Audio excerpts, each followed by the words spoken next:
Bom, eu quero começar hoje uma série de mensagens chamada Comportamentos Tóxicos.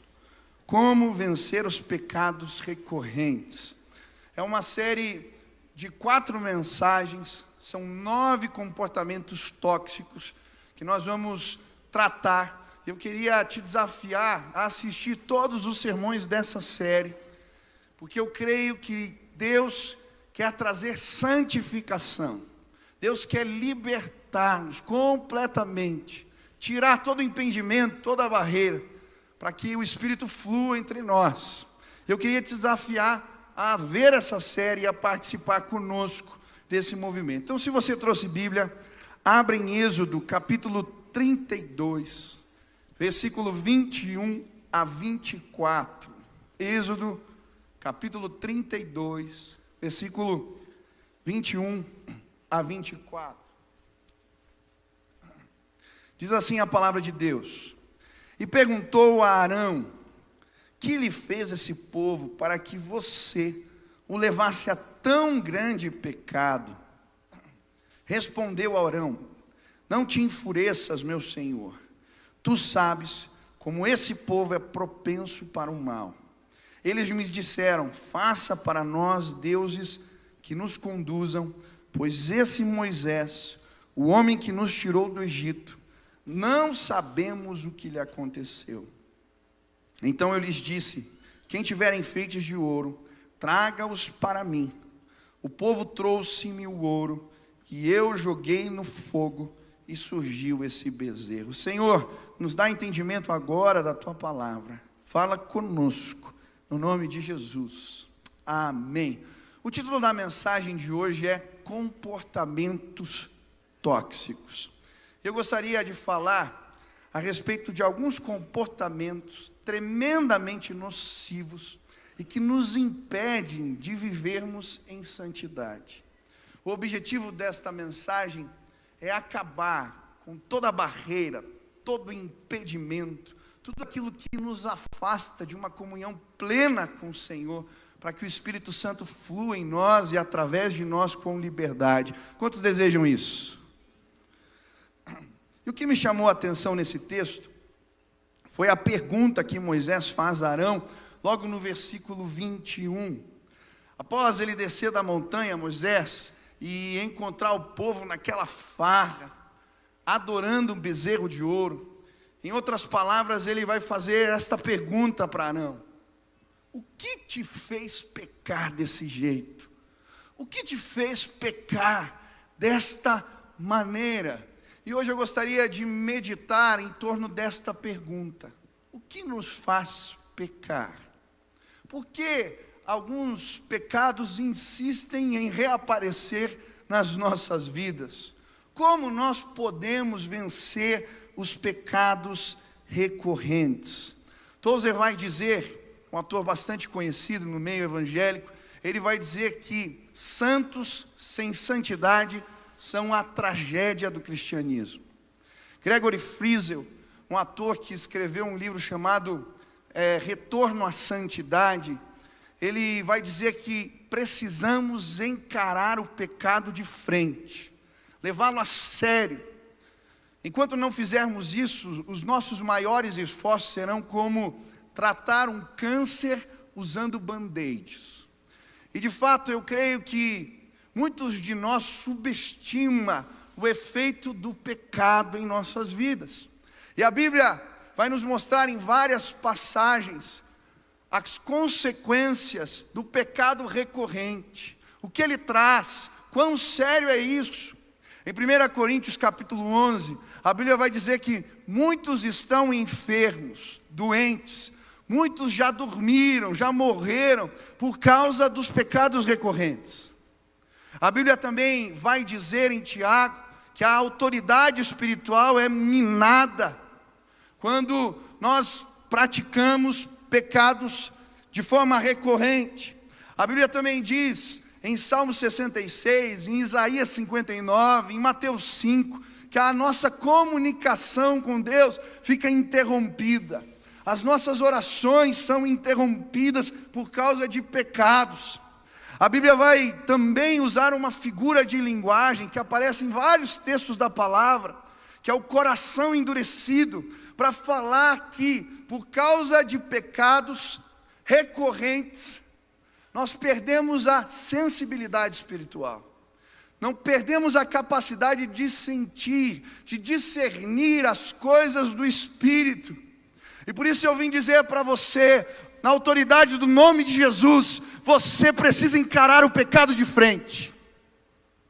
Não subestime o pecado, não é uma mentirinha, não é uma fofoquinha, não é um problema de todo mundo, não é uma situação da juventude, não. O inimigo não vai mais roubar o que Deus tem para nós.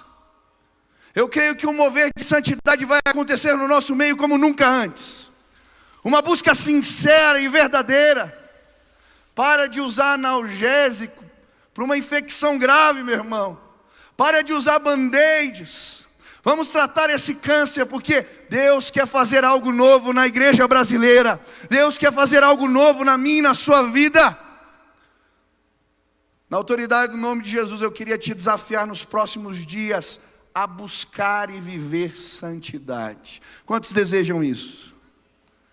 Existem aqueles pecadinhos de estimação, esse ano eles vão acabar, vão ficar aqui pelo caminho, em nome de Jesus. Eu creio nisso. Há um tempo atrás eu estava assistindo uma entrevista de um pastor chamado Gerhard Hemmings. E ele falava sobre a questão dos pecados recorrentes. E achei muito interessante a análise que ele fez do livro de Efésios. Ele vai falar que na perspectiva de Paulo, para vencermos os pecados recorrentes, precisamos substituir comportamentos. Ele vai dizer, olha, na perspectiva de Paulo, um ladrão não deixa de ser ladrão simplesmente quando para de roubar. Um ladrão deixa de ser ladrão, na perspectiva de Efésios, quando ele faz algo útil com as suas mãos e compartilha com o próximo. Ele vai defender então a ideia que não precisamos apenas tirar o comportamento ruim, mas precisamos colocar algo no lugar. Se você falava mal dos outros, você precisa praticar, elogiar, falar bem. E ele vai defender, olha, se você era um resmungão, uma pessoa que constantemente murmurava da vida, você precisa praticar a gratidão, agradecer. E de fato é assim. Precisamos colocar algo no lugar. Eu não sei aqui, quem já fez regime frustrado de começo de ano aqui, levanta a mão. Eu já fiz vários regimes frustrados. E um dos problemas é quando você tira simplesmente a comida e não coloca nada de bom no lugar. Eu lembro de um regime que eu fiz, aqueles hardcore. Eu lembro que na janta eu comia alface e tomate, só isso. Só que eu estou acostumado a comer quase uma pizza inteira. E eu lembro que no segundo ou terceiro dia desse regime, eu comia a minha salada, o meu alface com tomate, ele desceu assim, com pesar até o estômago. E eu fui dormir. Eu lembro que lá por 3 horas da manhã, o problema é que de madrugada a gente não responde bem por nós mesmos. Você levanta meio assim sonâmbulo, sem saber o que está fazendo direito. O teu filtro vai embora. E quando eu vi, eu estava com uma lasanha congelada e um copo de Coca-Cola, e eu matei a bandeja inteira. E eu já tinha acordado outras vezes e comido bolacha recheada. A minha dieta foi embora em poucos segundos. Nós precisamos, se queremos sim vencer os pecados recorrentes, precisamos tirar os comportamentos tóxicos, mas colocar algo no lugar. Hoje eu quero falar a respeito de 2 comportamentos tóxicos que precisamos substituir em nossas vidas se queremos viver tudo aquilo que Deus tem para nós, se queremos vencer pecados recorrentes. Quantos querem aprender sobre isso? Levante as mãos.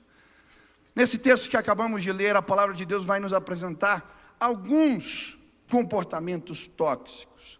E o primeiro comportamento tem a ver com a maneira como lidamos com a culpa, ou a prática da transferência. transferir a culpa para algo, para alguém, para alguma pessoa, ao invés de ter uma postura responsável diante das falhas e dos pecados. E é exatamente isso que Arão faz aqui. No versículo 22 a Bíblia diz assim: então respondeu Arão: não se acenda a ira do meu Senhor, tu sabes que este povo é inclinado ao mal. Arão claramente coloca a culpa do declínio moral, aquela situação, no povo.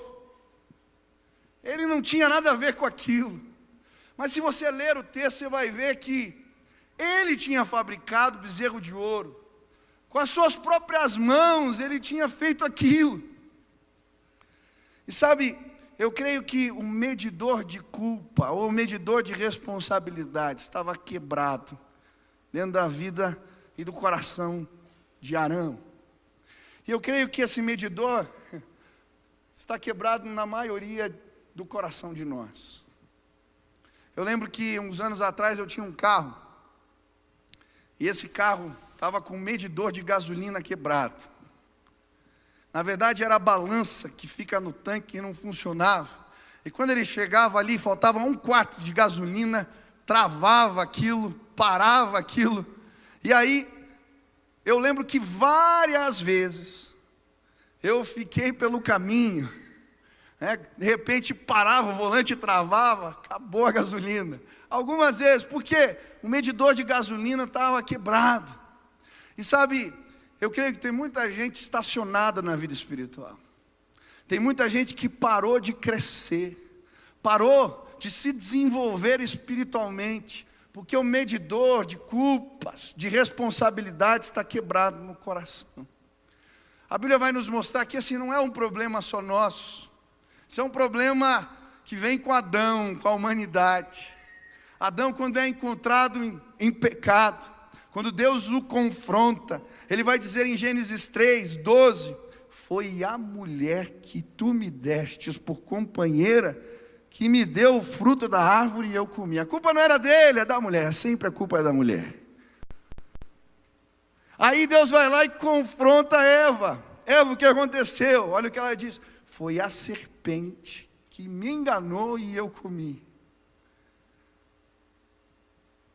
Está na história da humanidade. Aí vem os filhos dos dois, Caim e Abel. Abel traz uma oferta que Deus se agrada e Caim traz uma oferta que Deus rejeita. Sabe o que Caim faz? Põe a culpa no irmão.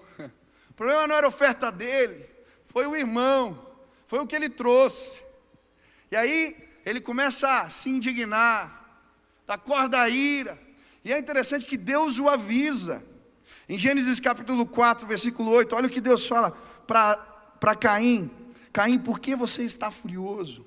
Se fizer o bem, não será aceito. Mas se não fizer, saiba que o pecado ameaça a porta. Ele deseja conquistá-lo, mas você deve dominá-lo. Caim não ouve ao Senhor. Mesmo assim continua culpando o irmão. Ele acaba matando o seu irmão. Sabe, eu creio que Deus quer nos fazer crescer. Esses dias eu estava saindo assim do quarto e cheguei na sala de casa. E a parede da sala da televisão estava toda riscada. E estava o Benício e a Nina na sala. Eu olhei e falei: quem que riscou a parede? A Nina no mesmo instante falou: foi o Beni. O Beni no mesmo instante falou: foi a Nina. Tinha sido a Nina. Mas eu fiquei pensando, desde criança a gente já coloca a culpa no outro. E tem gente aqui que não cresceu, não amadureceu. A culpa das mazelas da vida é de todo mundo, é de todos, menos sua. Você sempre tem uma desculpa para chegar atrasado. Já percebeu? Você sempre tem uma justificativa para as suas falhas. Você já percebeu isso? A culpa da sua situação é da crise econômica, do problema na China, do presidente que passou, do Lula, do PT, do diabo, sei lá mais quem, mas a culpa não é sua. Do Bolsonaro, quem será quem for. E a gente age assim em relação aos nossos pecados. Tem muita gente que a culpa é do pastor, a culpa é da igreja, o líder que não me acompanhou, o irmão que não me explicou, a família que não me... Meu irmão, em nome de Jesus, esse medidor está quebrado na tua vida. E enquanto você não tiver uma atitude responsável diante do pecado, você vai ficar estacionado na tua vida espiritual. Hoje, Deus vai levantar gente responsável aqui, que diz: o problema da minha casa é meu, o problema desse pecado é meu, a situação no meu trabalho vai melhorar porque eu faço parte dessa empresa, eu trabalho nesse lugar. Deus quer levantar gente aqui que entende, que faz parte de um movimento, de um processo novo, de cura e de libertação de Deus. É com você o negócio. O problema desse pecado não tem a ver com a tua história, com nada, com ninguém. O negócio é teu. E quando a gente tiver uma atitude assim, as coisas começam a mudar na nossa vida. Mas pastor, como é que eu posso vencer isso? Como é que eu conserto esse medidor de responsabilidade quebrado? Que comportamento eu tenho que buscar para substituir esse comportamento tóxico? E a Bíblia vai nos mostrar claramente que precisamos substituir esse comportamento de transferir as culpas pela confissão. E a Bíblia nos ensina a confissão em 3 níveis. Em primeiro lugar, a confissão a Deus. Presta atenção nesse texto, 1 João capítulo 1, versículo 8 a 10. Presta atenção. Se declararmos que não temos pecado algum, enganamo-nos a nós mesmos, e a verdade não está em nós. Olha o que Deus está falando. Você é pecador sim. Para de dizer que não tem pecado. Agora presta atenção na continuação. Se confessarmos os nossos pecados, Ele é fiel e justo para nos perdoar todos os pecados e nos purificar de qualquer injustiça. Se afirmamos que não temos cometido pecado, nós o fazemos mentiroso, e sua palavra não está em nós. Confissão. Confissão. Confesse a Deus. E sabe, eu tenho aprendido que a confissão precisa ser um hábito diário na nossa vida. Às vezes a gente concentra os nossos esforços numa direção, na luta contra um pecado, mas a gente esquece do todo. E eu lembro que alguns anos atrás eu comecei a praticar a confissão. Todo dia eu chegava na presença de Deus e falava: Senhor, me mostra se há em mim algum caminho mau. Faz uma análise do dia que passou. E eu fiquei impressionado, porque eu achava que o dia anterior tinha sido, olha, legal. Mas quando eu fiz essa oração, Deus começou a mostrar. Você viu como você falou com aquele rapaz naquela reunião? Você viu a sua atitude diante daquela situação? Você viu como você ficou irado, bravo? Olha isso. E Deus foi colocando luz. E tanta coisa que eu não tinha visto. Houve um santo constrangimento. E ali eu lembro que a minha vida começou a mudar diariamente. Quantas vezes eu tinha que pegar o telefone e ligar para alguém: ó, Deus está me constrangendo, e pedir perdão. Eu fiz um comentário que não deveria. Eu falei demais, olha, me perdoa. Quantas vezes? Eu quero te desafiar em nome de Jesus. Você quer vencer pecados aqui? Levante as suas mãos. Em nome de Jesus, comece a praticar a confissão. Comece a perguntar para Deus: Senhor, existe algo em mal, algo que não vai bem. Ele vai te mostrar.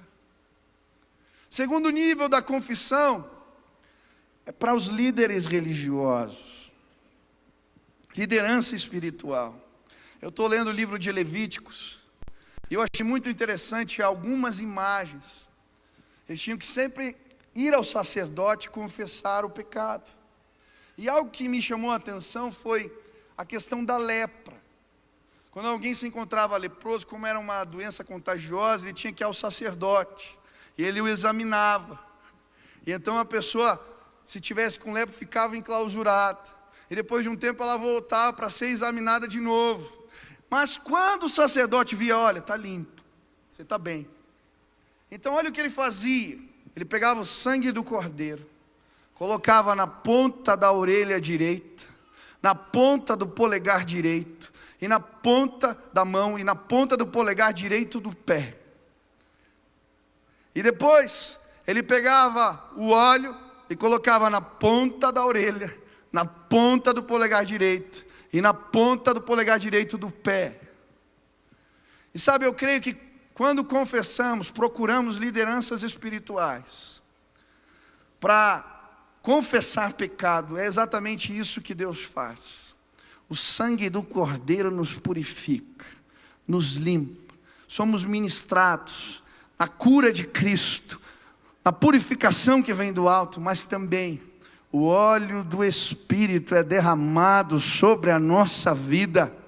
E aquilo que não fluía, que não ia bem, começa a fluir de novo. Hoje, eu quero te dizer, procure seus líderes, gente madura, para compartilhar, para confessar. Eu lembro aqui no final de um culto, um pastor da minha equipe veio me procurar, falou: olha, eu preciso te contar algo, eu preciso abrir meu coração. E nós conversamos, e eu ministrei na vida dele, e eu orei com ele, falei: olha, agora eu vou acompanhar você, todo dia. E nós começamos a acordar cedo, e eu orava por ele, ligava 5, 6 horas da manhã, vamos orar, vamos buscar. E chegou um ponto que eu não ligava mais, era ele que me mandava mensagem, era ele que me ligava. Eu lembro o dia que esse rapaz subiu aqui, mas cheio da autoridade do Espírito Santo, ministrando, falando. Querido, em nome de Jesus, confesse, pratique a confissão. A Bíblia vai dizer também de um terceiro nível em Tiago, que essa confissão pública, à igreja, aos irmãos, confessai os vossos pecados uns aos outros, para que sejam curados. Eu nunca vou me esquecer, era pastor de adolescentes. Um jovem tinha engravidado uma menina de 17 anos, os dois. E ele veio para mim e falou: pastor, eu quero confessar isso no culto. Eu falei: não precisa. Faça uma célula, uma reunião aqui com a liderança, você fala e a gente ora por você. Ele: não, mas eu quero falar no culto. Eu ministrava no louvor, eu quero confessar. E eu lembro desse culto. Esse menino veio e com tamanha autoridade, ele falou: olha, eu sei o que eu fiz. E eu sei que alguns planos de Deus eram diferentes, eram para ser diferentes na minha vida. Mas por causa do meu pecado, algumas coisas mudaram. Mas hoje eu quero dizer para você que tem oportunidade de viver plenamente os propósitos de Deus. Não faça isso. E foi ministrando, e quando terminou, os adolescentes vieram abraçar aquele moço. Tem tanta gente que está vivendo em pecado e tem vergonha de confessar, de falar, e tem vergonha de vir na igreja. Ele vinha. Hoje esse moço é um dos pastores aqui que trabalha no ministério infantil. Porque quando a gente confessa pecados, a cura de Deus chega na nossa vida. Confessa. Você quer consertar aí o medidor de responsabilidades? Confessa em nome de Jesus. Quantos aqui entendem que têm pecados e querem ter uma atitude responsável diante deles? Levante as mãos. Diga para a pessoa que está do seu lado: Deus vai curar a tua vida. Deus vai começar algo novo em você. Segundo, comportamento tóxico. Presta atenção, se você não ouviu aqui, dê uma desligada, dá um cutucão na pessoa e fala: acorda aí que Deus vai falar com você. Presta atenção. Segundo comportamento tóxico, são os desejos inconvenientes que alimentamos dentro de nós. São os bezerros de ouro que escondemos na nossa mente e no nosso coração. O que me chamou a atenção aqui foi o versículo 24. A resposta de Arão quando é confrontado. Ele diz: quem tiver enfeites de ouro, traga-os para mim. O povo trouxe-me o ouro e eu joguei no fogo e surgiu esse bezerro. Olha a resposta de Arão. Veja bem, eu não tenho culpa não. Olha o que aconteceu. Eu peguei ali os enfeites, os brincos e tal, joguei no fogo, apareceu esse bezerro. Do nada, ele surgiu do além. Outra obra do capeta essa mesmo, hein? Não fui ele que fez nada. Surgiu o bezerro. Na verdade, esse bezerro já era uma realidade dentro do coração de Arão. ele só tomou forma quando surgiu uma oportunidade.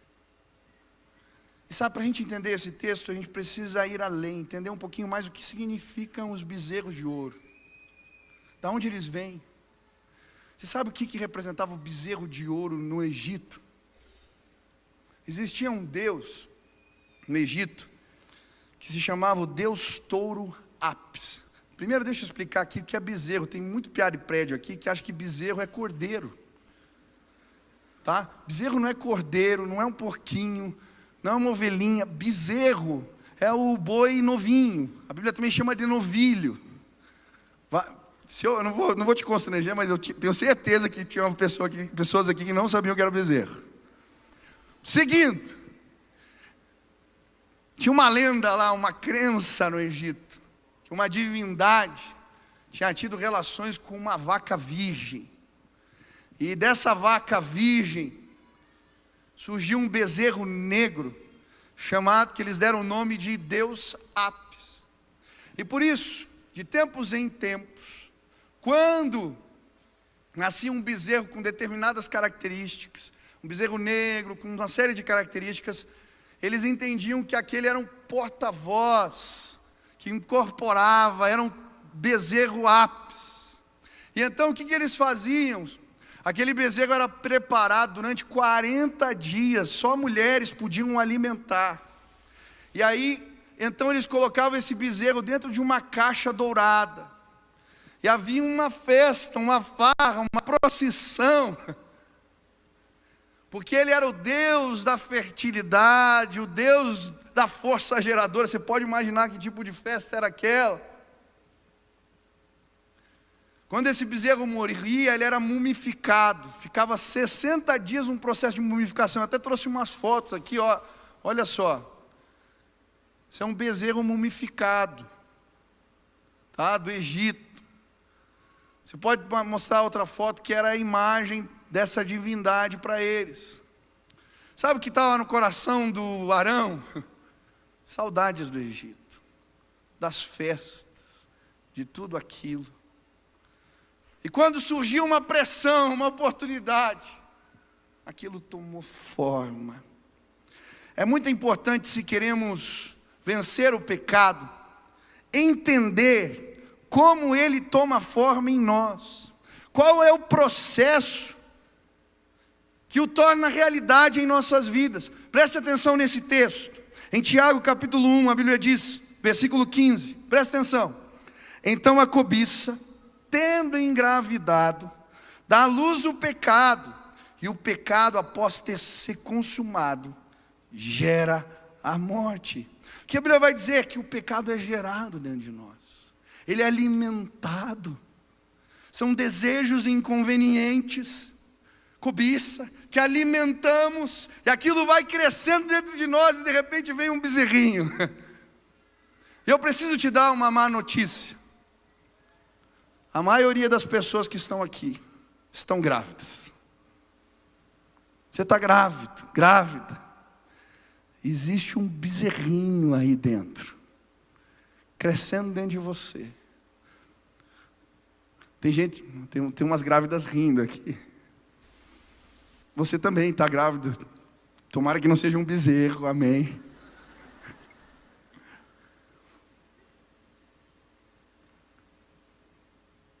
Que desejos inconvenientes você tem alimentado? Que desejos inconvenientes você tem se permitido? Preste atenção. Daqui a pouco vão surgir bezerros de ouro. Mas pastor, opa, como é que isso funciona? Como assim? Sabe, eu creio que o pecado ele vai se manifestando devagarinho na nossa vida. A maioria dos casos de adultério que eu atendo aqui, ano passado, infelizmente, foram várias situações. Começa normalmente assim com um desejo que eu me permito ter. E aí eu começo a projetar no outro as minhas carências. Ele fala comigo, me dá atenção, me escutou. Ele é simpático, ele é querido. E aí eu começo a projetar, e eu começo a me permitir, imaginar. E de repente eu estou ardendo em desejo, e surge uma oportunidade. Quantas vezes eu ouvi essa história? Eu lembro de um rapaz que eu fiz o casamento. Poucas semanas depois a moça veio se divorciar. E veio conversar comigo, ela queria anular o casamento. Eu falei, mas o que aconteceu, querida? Ela falou, olha, eu comecei um dia, por acaso, mexendo nas contas, e eu descobri que a gente estava endividado. E quando eu fui verificar o porquê, o que estava acontecendo, eu descobri que o meu marido é viciado em sexo. E ele fazia programas dia sim, dia não. Sabe, aquele rapaz aqui na igreja, participando, ninguém imaginava um negócio desse. Mas sabe como tudo começou? Com o desejo, com pornografia. E aquilo foi sendo alimentado. E de repente vieram as taras. E ele começou a ter relacionamentos virtuais. E depois esses relacionamentos virtuais foram se transformando em algo real. E agora aquilo se tornou em algo incontrolável, sabe, querido? Começa assim. É só um desejo que você se permite. É só uma ideia. Quais são os bezerros de ouro que estão crescendo dentro de nós? Depravação sexual, sexo fora do casamento. O que você tem alimentado? Enriquecimento ilícito. Tem gente que passa o dia vendo a vida dos artistas. E é mansão, é carrão, é festa legal. E daqui a pouco vem um descontentamento com a vida. Minha vida não presta. Eu também mereço tudo isso. E aí você começa a alimentar um sentimento. E a oportunidade vai vir, os atalhos vão aparecer. E aí vem a corrupção, e aí vem o enriquecimento ilícito, e aí vem tanta podridão, porque nos permitimos desejar. Quanta gente alimentando mágoas, gente que foi machucada no passado, gente que sofreu traumas, mas aí você começa a alimentar aquilo, e de repente aquilo não sai da tua cabeça, aquilo te consome, e de repente vem a raiva, a ira, o ódio, e tanta tragédia acontece, porque simplesmente alimentamos desejos inconvenientes. Quanto pastor, quanto líder espiritual abandonando o chamado. Sabe como começa? Um desejo inconveniente, um pensamento, uma ideia. Antes eu tinha final de semana, agora não tenho mais. Antes eu tinha tempo. Passo o dia todo ouvindo o problema dos outros. Ai, quanta injustiça, quanta pressão. E aí eu vou alimentando. Daqui a pouco eu começo a namorar outras ideias. Eu me imagino sendo jogador de futebol, sendo empresário, sendo jornalista, qualquer outra coisa. E à medida que eu alimento as ideias, o chamado, as entregas que eu fiz, vão ficando para trás. Eu vejo tanto líder de célula abandonando posto, tanto capitão, tanto soldado, tanto valente, que recua, vai para trás, porque alimentou no coração ideias, desejos, pensamentos que não vêm de Deus. Meu irmão, em nome de Jesus, hoje, bezerros de ouro vão cair por terra nesse lugar. Hoje, desejos inconvenientes serão revelados aqui. Hoje, na autoridade do nome de Jesus, Deus vai estabelecer um tempo novo na sua vida. Chega de se conformar, é assim, eu vivo assim, eu caí de novo. Não! nós vamos levantar e vamos subir a montanha, porque a glória de Deus vai ser revelada nos nossos dias, vai ser revelada na sua casa, vai ser revelada neste lugar.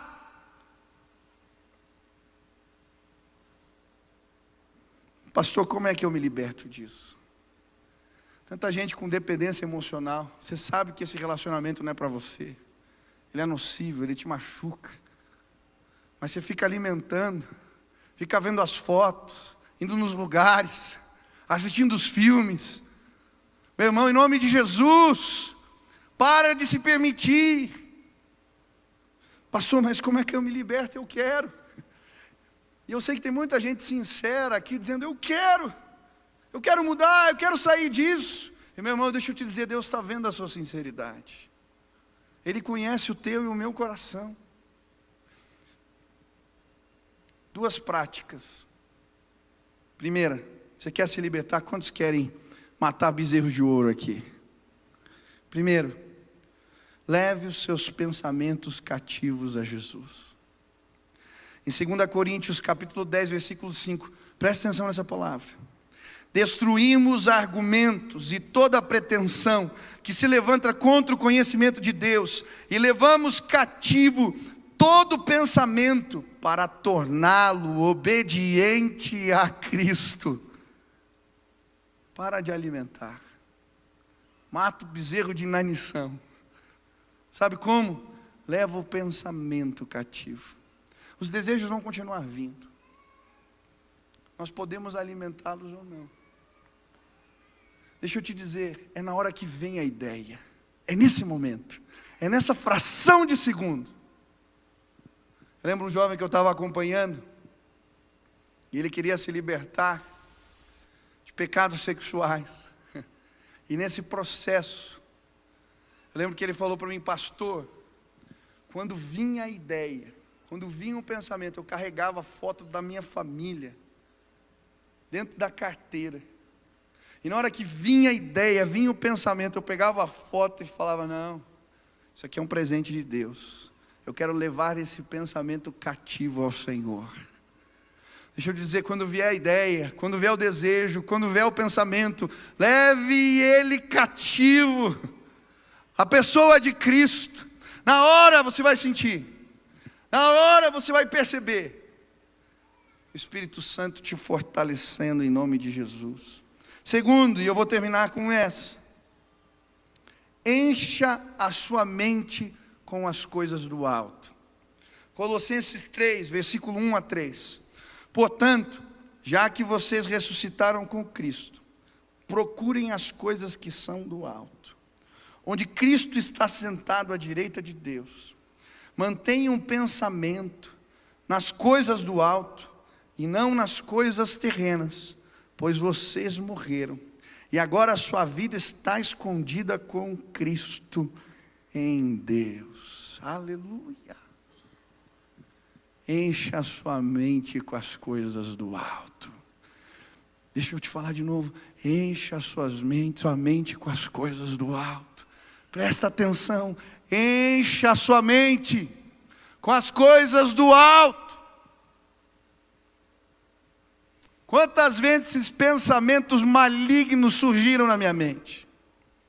Quantas vezes ideias destrutivas apareceram? E olha que eu tinha boas justificativas. Se você viesse conversar comigo, eu tinha boas razões para dar corda para tudo aquilo. Eu lembro de e-mails que eu recebi no ministério. Eu lembro de palavras, de críticas, de situações. E devagarinho você começa a alimentar. Ah, não vale a pena. Por que eu estou nessa? O que eu estou fazendo? Mas eu dou graças a Deus porque um dia o Espírito Santo me chacoalhou e falou: ei, você não vai me procurar? E eu lembro num desses processos, comecei a acordar às 5 horas da manhã. Deus, oração, louvor, palavra, eu preciso da tua revelação. Louvor, oração, palavra, eu preciso da tua revelação. Sabe, cada dia Aquele meu coração que estava cheio de razão foi ficando mais mole. Era uma palavra nova, era um recado novo, era uma experiência nova, era uma visitação do Espírito, era um choro que vinha da alma, era uma palavra de confiança, e de repente aquela amargura estava indo embora, desaparecendo. De repente parece que uma força tomou conta do meu ser. Que é meio o quê? Que crítica o quê? Que machucado o quê? Eu quero tudo o que Deus tem para a minha vida. Bezerros vão cair por terra hoje neste lugar. Encha a tua mente da palavra de Deus. Encha a tua mente com as promessas de Deus. Coloca louvor no carro, quando você acordar já fala: bom dia, Espírito Santo. Esse ano eu falei: eu quero mais, Deus.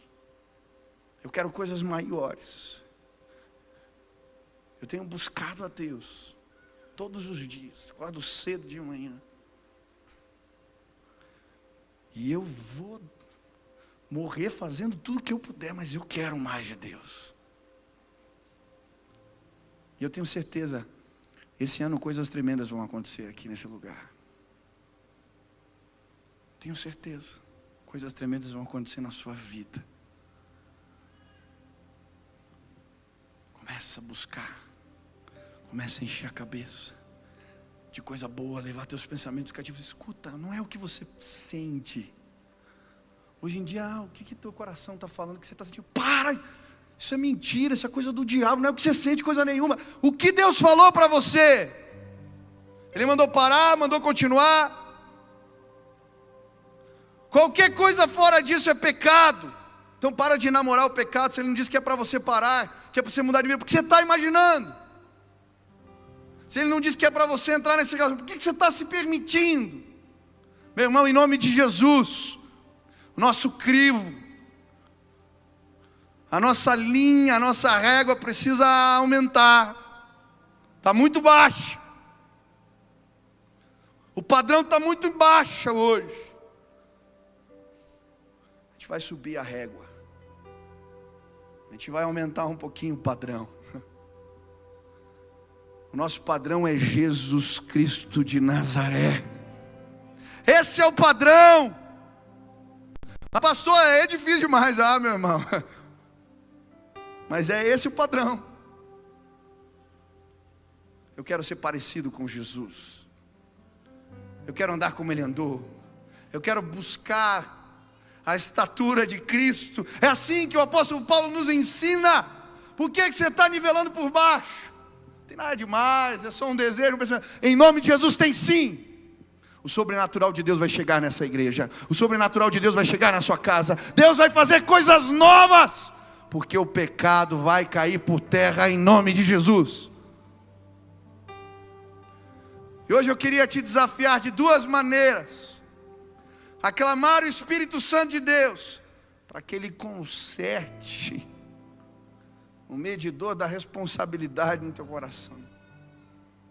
Mas que Ele revele para você desejos inconvenientes, bezerros de ouro,